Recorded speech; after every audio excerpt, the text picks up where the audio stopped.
Okay, part 8 of the truck project. I thought today I'd just go through a few quick measurements and stuff and brackets and where everything goes to get this Jag front end into the truck frame as I see it.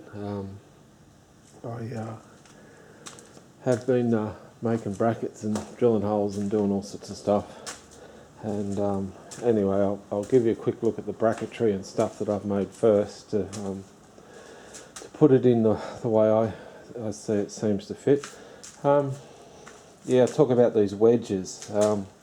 Basically these are the wedges that will go into the frame of the truck. Basically they will go under the frame rail, and what will happen is the Jag mount will screw through them, and that will keep that mount flat as it was intended to go with the Jag, so there'll be no pressure on one side of the mount or the other. I've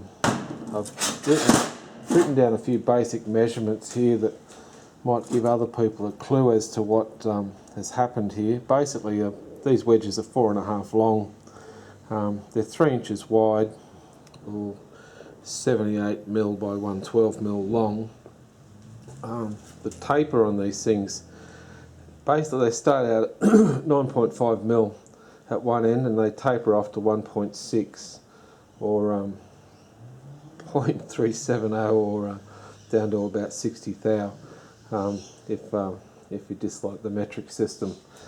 Anyway, so yeah, they're the wedges I keep on speaking of. The holes are slightly they're not centered, as you can see that the Jag mounts, the holes are not centered, so it all marries up. The front brackets I've made for this thing, basically they're a 5mm thick bracket, 3/4 hole in there, of course. Basically I think I used flat bar to make these, but anyway they're 4 inches deep and 5.5 inches long. There's my little template I used. The centre line for that hole is 2.5 down from the chassis rail. Where is it? There it is. I put 10 degrees on the back of the bracket, 57 degrees on the front, the leading side, and yeah, so basically that's how that works. I've read on the internet about putting these Jag front ends in and measuring from the rear of the engine mount forward to oh, my light's turned off for some reason. Now I'm in the dark. Oh, there it is. Okay. Yeah, to this to the very front of this cross member, they speak of 21.5 inches from that point to the very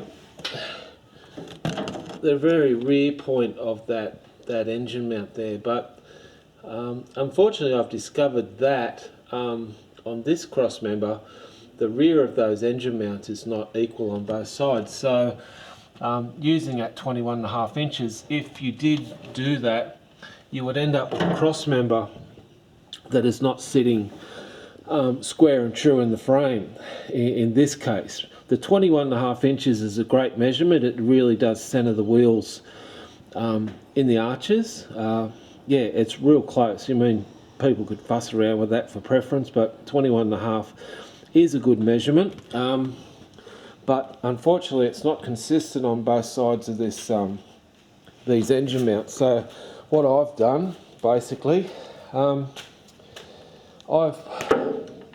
believe when they put these trucks together at the factory, when they're put on the chassis jig and they're all put together, basically they use alignment holes. There's one here, there's one on the other side. I believe there's some right through the chassis to basically in the manufacturing process they will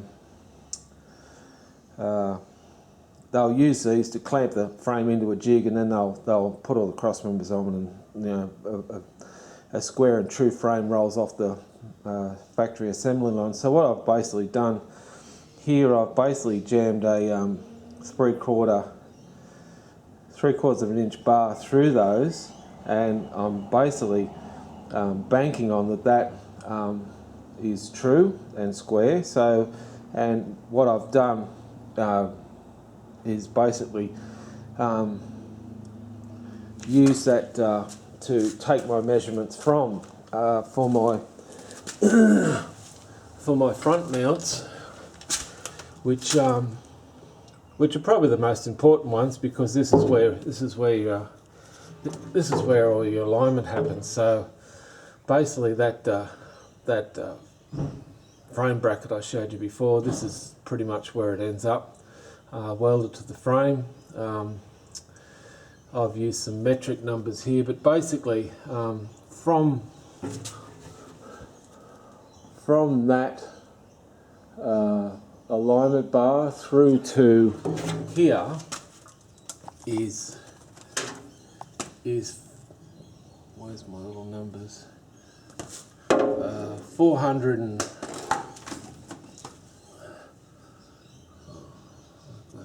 dark around here, 439, and on the rear side it's 457.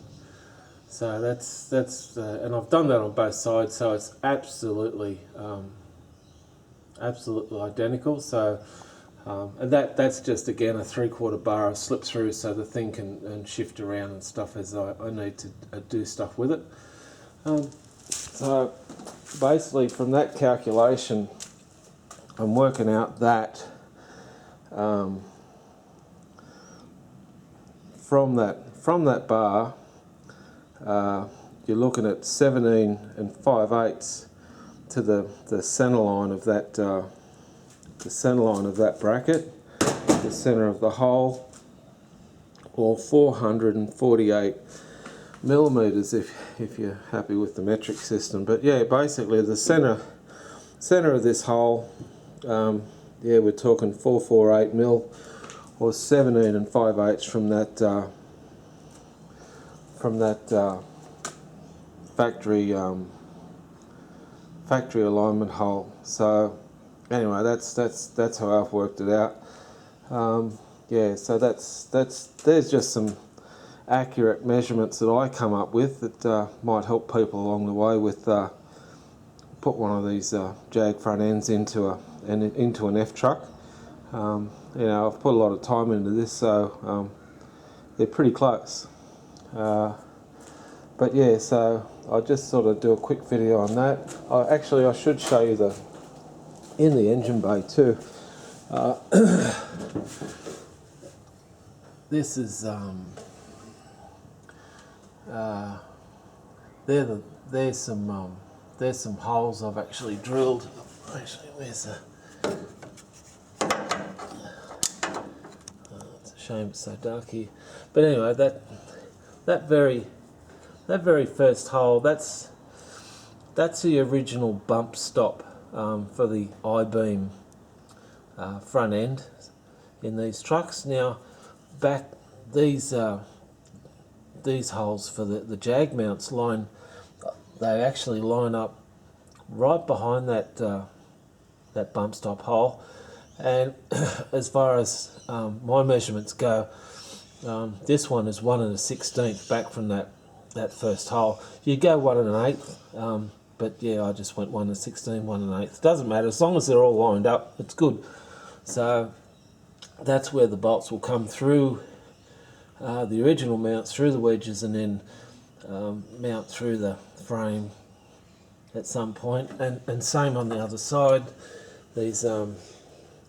These holes actually do line up from the bump stops.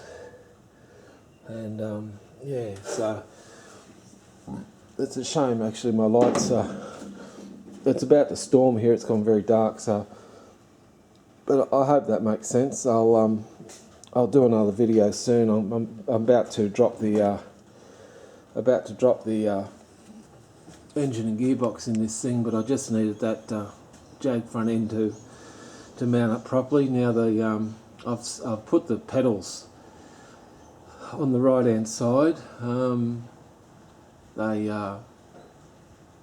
They swap straight over, and what's happened is they go through there's actually a pressing in the floor for the right hand drive using these pedals. So basically I just cut that pressing out, swap the pedals over. It took 10 minutes, which is pretty amazing. This thing, and it actually does have the right hand drillings for the right hand steering box from the factory too. Anyway, yeah, that's it for now. I'll bolt this front end in properly, and with a bit of luck, the next video I'll have an engine gearbox sitting in here, and maybe some mounts fabricated, but ultimately just trying to work out where everything goes. So yeah, sorry about the light, but yeah, what can I do? Anyway, that'll do for part 8. Bit of a ramble, but I just wanted to get those measurements across so people could maybe take that as a guide and make life a little bit easier for someone going down the same track. So anyway, till part 9, I'll leave it there, and thank you.